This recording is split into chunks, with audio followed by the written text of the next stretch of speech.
Assalamualaikum dan salam sejahtera. Malam ini kami bongkarkan satu isu gelap yang sering berlaku tanpa disedari. Amalan duit kopi di sebalik senyuman dan urusan harian, ada tangan-tangan yang cuba mengambil kesempatan. Ikuti pendedahan kami sekarang.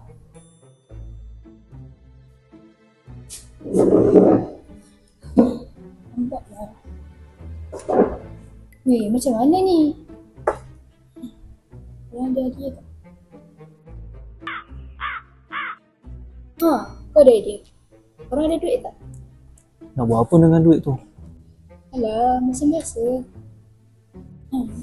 Orang, kalau macam tu, kita balik je lah duit kopi. Sikit cepat.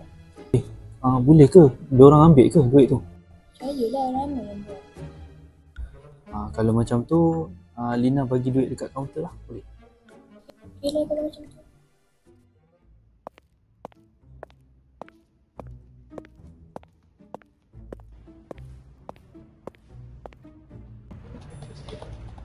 Cik, ada yang boleh saya bantu?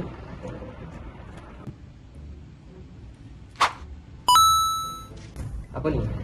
Maaf cik, kami patuh sistem. Kalau nak cepat, sila ikut prosedur yang betul.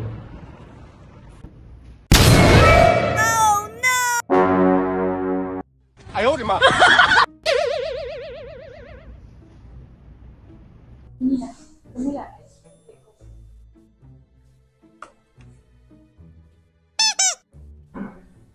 Cik.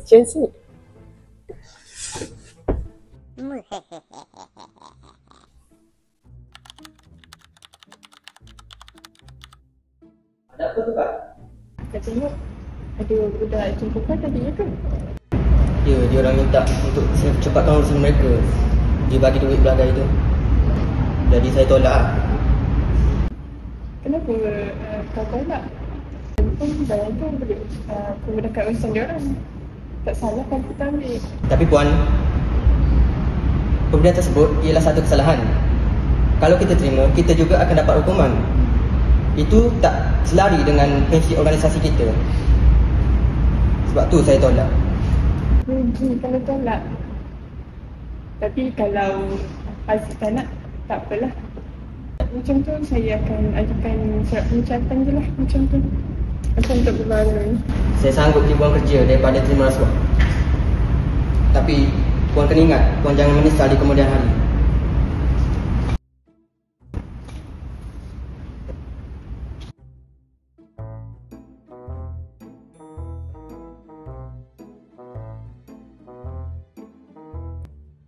Naina, saya Hafizi dan ini adalah penolong saya. Kami daripada Balai Polis Bukit Aman. Kami telah mendapat satu laporan bahawa Cik Aina telah mengambil rasuah, betul ke? Tak, saya tak ambil. Tapi kami ada terima laporan serta bukti rakaman CCTV. Puan Aina menerima wang daripada pelajar. Boleh Puan Aina jelaskan apa yang berlaku? Saya rasa benda ni hal kecil je.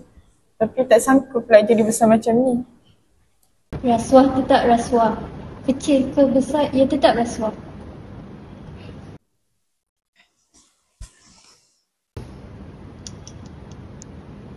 Terima kasih Cik Aziz kerana anda telah berjaya melaporkan rasuah ini terhadap kami. Saya hanya melakukan perkara yang betul. Kerana amanah bukan pilihan tapi satu tanggungjawab. Aziz, saya cuma nak mudahkan urusan diorang. Tapi silap saya.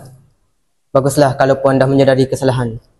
Anggap ini sebagai pengajaran dan jangan ulangi lagi. Puan, kalau kami tahu benda kecil macam tu boleh rosakkan masa depan orang, kami takkan buat. Sebenarnya macam ni, kami tahu kami sebenarnya nak cepat. Kami tahu kami salah. Kami semua minta maaf ya. Sejak kali ini diterima wang untuk memudahkan urusan, kita telah merosakkan sistem. Puan Aina, tindakan lanjut akan diambil mengikut prosedur.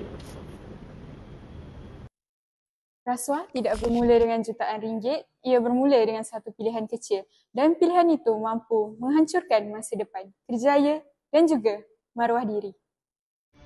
Sekian, terima kasih.